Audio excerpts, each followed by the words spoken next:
સરકારી વિજ્ઞાન કોલેજ વરાછાની જમીન સુરત મહાનગરપાલિકા દ્વારા રાજ્યના શિક્ષણ વિભાગને સુપરત કરવામાં આવી છે। શિક્ષણ રાજ્યમંત્રી પ્રફુલ્લ પાનસેરિયાની ઉપસ્થિતિમાં સુરતના વાલક પાટિયા પાસે ગવર્મેન્ટ સાયન્સ કોલેજના બાંધકામ માટે મહાનગરપાલિકા પાસેથી જમીનના દસ્તાવેજો માર્ગ અને મકાન વિભાગના અધિકારીઓએ સ્વીકાર્યું હતું। સુરતમાં 17,383 ચોરસ મીટર જગ્યા પર સાકાર થનાર સરકારી વિજ્ઞાન કોલેજ વરાછા ખાતે નજરાણા સમાન શિક્ષણ ધામ બનશે। રાજ્ય સરકારે વર્ષ 2021માં વરાછા વિસ્તારમાં સરકારી વિજ્ઞાન કોલેજના નિર્માણને મંજૂરી આપી હતી। વર્ષ 2022ના નવા શૈક્ષણિક સત્રથી સીમાડા સ્થિત મનપાની નગર પ્રાથમિક શાળામાં કાર્યરત છે। ત્યારે સરકારી વિજ્ઞાન કોલેજના કાયમી નવા ભવનના બાંધકામ માટે સુરત મહાનગરપાલિકા દ્વારા રાજ્યના શિક્ષણ વિભાગને વાલક પાટિયા પાસે 17,383 ચોરસ મીટર જમીન સુપરત કરવામાં આવી છે। જે સંદર્ભે શિક્ષણ રાજ્યમંત્રી પ્રફુલ્લભાઈ પાનસેરિયાની પ્રેરક ઉપસ્થિતિમાં વાલક પાટિયા સ્થિત પ્રસ્તાવિત બાંધકામ સ્થળે માર્ગ અને મકાન વિભાગના અધિકારીઓએ મનપા પાસેથી જમીનના દસ્તાવેજો સ્વીકાર્યા હતા। આ પ્રસંગે મંત્રી પ્રફુલ્લ પાનસેરિયાએ જણાવ્યું હતું કે સ્થાનિક નાગરિકોની વરાછા સરકારી વિજ્ઞાન કોલેજની માંગણીને અનુલક્ષીને રાજ્ય સરકારે વર્ષ 2021માં કોલેજને મંજૂરી આપી હતી। કોલેજનું નવું બિલ્ડિંગ ન બને ત્યાં સુધી સીમાડા ખાતે હંગામી ધોરણે આ કોલેજ કાર્યરત કરી દેવામાં આવી હતી। જ્યારે શિક્ષણ વિભાગ અને મનપાના અધિકારીઓની ઉપસ્થિતિમાં આજે રાજ્ય સરકારને મનપા દ્વારા જમીનની સોંપણી કરવામાં આવી છે। મંત્રીએ કહ્યું કે સુરત મનપાને જમીનના પ્લોટ માટે સરકાર દ્વારા ₹52 કરોડની ચૂકવણી કરવામાં આવી છે। સુરતના વાલક ખાતે 17,383 ચોરસ મીટર જગ્યા પણ સાકાર થનાર અત્યાધુનિક સરકારી વિજ્ઞાન કોલેજ વરાછા નજરાણા સમાન શિક્ષણ ધામ બનશે। હવે ઝડપભેર કોલેજના નવા ભવનના નિર્માણ કાર્ય શરૂ કરવામાં આવશે।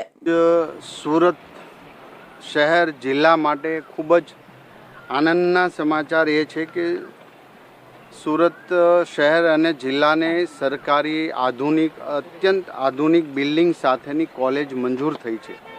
વરાછાના વાલકની અંદર આજે 17,383 ચોરસ મીટર જગ્યા એસએમસીએ શિક્ષણ વિભાગને સુપરત કરી છે। અમારા એસએમસીના અધિકારી અને અમારા શિક્ષણ વિભાગના અધિકારી બંને અહીંયા હાજર છે। ત્યારે 52 કરોડ રૂપિયા રાજ્ય સરકાર દ્વારા એસએમસીને આપ્યા છે આ પ્લોટ માટેનું। તો સુરત શહેરના વરાછાના આ વાલકની અંદર સાયન્સ કોલેજનું હવે નિર્માણનું કામ આપણે શરૂ કરીશું। ત્યારે આજે અમને આનંદ છે કે ભારતીય જનતા પાર્ટી સુરત મહાનગરપાલિકાના તમામ કોર્પોરેટરો, તમામ ધારાસભ્યશ્રીઓ અને અમારી કાર્યકર્તાની ટીમ આદરણીય સીએમ સાહેબના દ્વારા અમને જે પૈસાની 52 કરોડની જરૂર હતી એ પણ મંજૂર કરી। આ બાબતમાં અમારા પ્રભારી મંત્રી કનુભાઈએ પણ ખૂબ સહયોગ કર્યો અને આદરણીય CR પાટીલ સાહેબે પણ આ જગ્યા અપાવવા માટેનો જે અમને સહયોગ કર્યો સુરત શહેરને બદલ એમનો અમે હૃદયપૂર્વક આભાર વ્યક્ત કરીએ છીએ। અમારા નવનિયુક્ત અધ્યક્ષ પરેશભાઈ પટેલ પણ અમને સહયોગ કર્યો છે।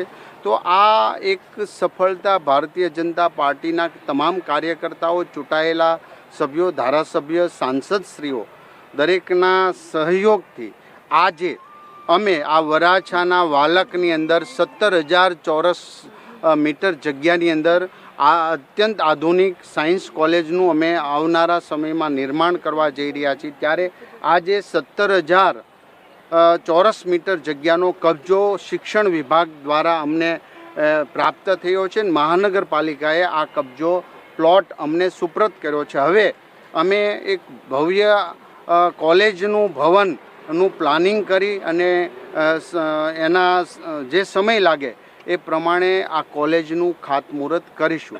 ત્યારે વરાછાના આ વિસ્તારની અંદર વાલક સ્વામિનારાયણ મિશનની પાછળ બનશે અત્યંત આધુનિક ભવન। ત્યારે સુરત શહેર માટે પણ આ કોલેજ એક ગૌરવનું સ્થાન બની રહેશે અને જિલ્લા માટે એટલે કે કામરેજ ગ્રામ્ય માટે પણ દરેકની વરાછા અને કામરેજની બોર્ડર પર આ કોલેજ બની છે। ત્યારે હું અત્યારથી જ નવા જે વિદ્યાર્થીઓ આવતા વર્ષે આની અંદર દાખલ થશે બની જશે ભવન ત્યારે દાખલ થશે એમને પણ હું શુભેચ્છા પાઠવું છું.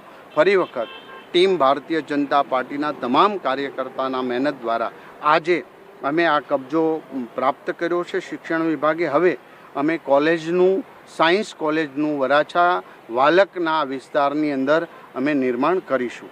અંદાજિત કેટલા વર્ષોમાં તૈયાર થશે અને ક્યાં શું ચાલુ? આમ તો જમીનનો જે પ્રશ્ન હતો એ આજે અમારો સંપૂર્ણપણે ક્લિયરન્સ થઈ ગયો. આદરણીય મુખ્યમંત્રી સાહેબના માર્ગદર્શન અને એમના સૂચનાથી 52 કરોડ રૂપિયા જેટલી રકમ સુરત મહાનગરપાલિકાને આપશે. બસ હવે એમના ભવનનું પ્લાનિંગ કરશું, ટેન્ડરિંગ કરશું અને પછી એમના ખાતમુહૂર્ત એટલે જે સરકારી પ્રોસેસને ટેન્ડરિંગ એનું ડિઝાઇનિંગ જે સમય લાગે એ સમય લાગશે અને પછી અમે એનું પ્લાનિંગ ખાતમુહૂર્ત કરીશું. મંત્રીએ વરાછામાં કોલેજના નિર્માણ માટે મુખ્યમંત્રી ભૂપેન્દ્રભાઈ પટેલ પ્રત્યે આભારની લાગણી વ્યક્ત કરી ઉમેર્યું કે ઝડપભેર ટેન્ડરિંગ સહિત જરૂરી પ્રક્રિયા પૂર્ણ કરી નવું ભવન સાકાર થાય એ દિશામાં કામગીરી કરવામાં આવશે. અહીં જરૂરી તમામ ફેકલ્ટી શિક્ષણ સુવિધાઓ ઊભી કરી state of the art college નિર્માણ પામશે અને સુરત સહિત દક્ષિણ ગુજરાત માટે શિક્ષણ ક્ષેત્રમાં સીમાચિહ્નરૂપ બનશે. આ પ્રસંગે શિક્ષણ માર્ગ મકાન વિભાગ અને મનપાના અધિકારીઓ, સંગઠનના પદાધિકારીઓ, સ્થાનિક નાગરિકો ઉપસ્થિત રહ્યા હતા.